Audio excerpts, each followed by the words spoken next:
Баршаңызға қайырлы кеш, құрметті оқырмандарым. Бүгін сіздерге тәбет ашатын осындай ащы аджиганың рецептімен бөлісемін. Видеоны соңына дейін қараңыздар және де каналға тіркелмесеңіз тіркеліп қоюыңызды сұраймын. Бізге қажетті зат ең алдымен қызанақ қажет болады және де болгар бұрышы қажет болады. Осындай қып-қызыл түрін алғандарыңыз дұрыс. Және де сарымсақ және ащы бұрыш қажет болады. Барлығын ет тартқыштың көмегімен өткізіп аламыз. Ең алдымен ет тартқышымызды дайындап аламыз. Жоғарғы бөлігіне осындай шашық немесе сүлгі қойсаңыздар, помидорларыңыз, яғни қызанақтарыңыз суы ағып кетпей тез өтетін болады. Және де қызанақтың дөңгелек, еттілеу түрін қолданыңыздар. Сонда аджига сочный әрі қою әдемі болып шығады. Мен дөңгелек түрін, яғни үйдегі өсіп жатқан огородтағын қолдандым. Қызанақтың осындай қалып кеткен суын құймаңыздар, ол салатты ашытып жібереді. Қызанақты толықтай өткізіп алдым. Келесі кезекте ащы бұрыш және де болгар бұрыш екеуін бірге барлығын бір ыдысқа өткізетін боламыз. Видеода көріп тұрғандарыңыздай, болгар бұрышының қып-қызыл түрін алсаңыздар, дәмді болып шығады. Осылай ет тартқыштың көмегімен толықтай өткізіп аламыз. Және де каналымның алға қарай дамып жылжуына өз үлесіңізді қоса кетіңіз. Егер видео ұнап жатса, лайк басып, комментарий бөлімде өз пікіріңізді қалдырып кетіңіз. Және де сарымсақты осылай бөлек ыдысқа ет тартқыштан өткізіп аламыз. Барлық ингредиенттерді осындай үлкен кастрөлге құямыз және де тағы бір араластырып жібереміз. Газге қоямыз. Өте қатты отына қоясыздар. Бір қайнатып алуымыз қажет.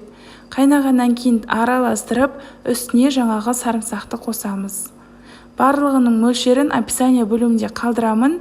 Осы видеоның атауының жанын басатын болсаңыздар, описание бөлімі ашылады.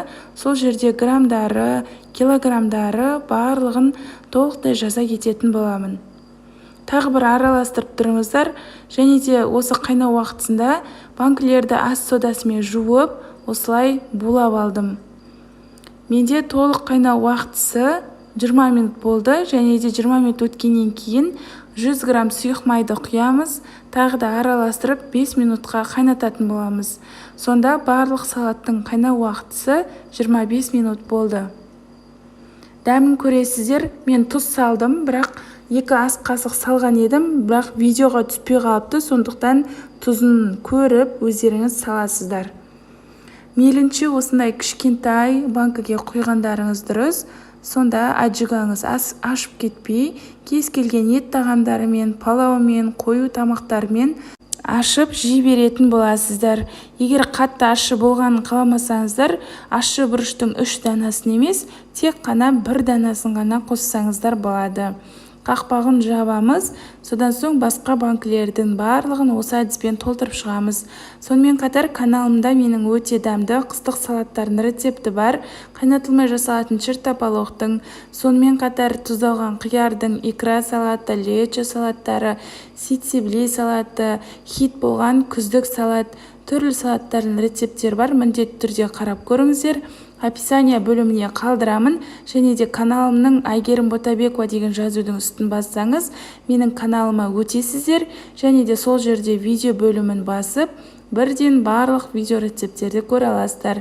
Арнайы шашықтың көмегімен осылай ыстықтай ұстап тұрып, толықтай қақпағының барлығын бекітіп шығыңыздар. Өте оңай әрі тез жасалатын осы аджига салатын міндетті түрде жасап көріңіздер. Дәмді, керемет болып шығады. Міндетті түрде сіздер де дайындап көріңіздер. Және де поделиться бөлімін басып, WhatsApp желісінде осы видеоны чаттарға, группаларға бөлісіп қойыңызды сұраймын. Егер де каналға тіркелмеген болсаңыз, дәл қазір тіркеліп, жанында қоңырау белгісін басып қойыңыз. Ас болсын!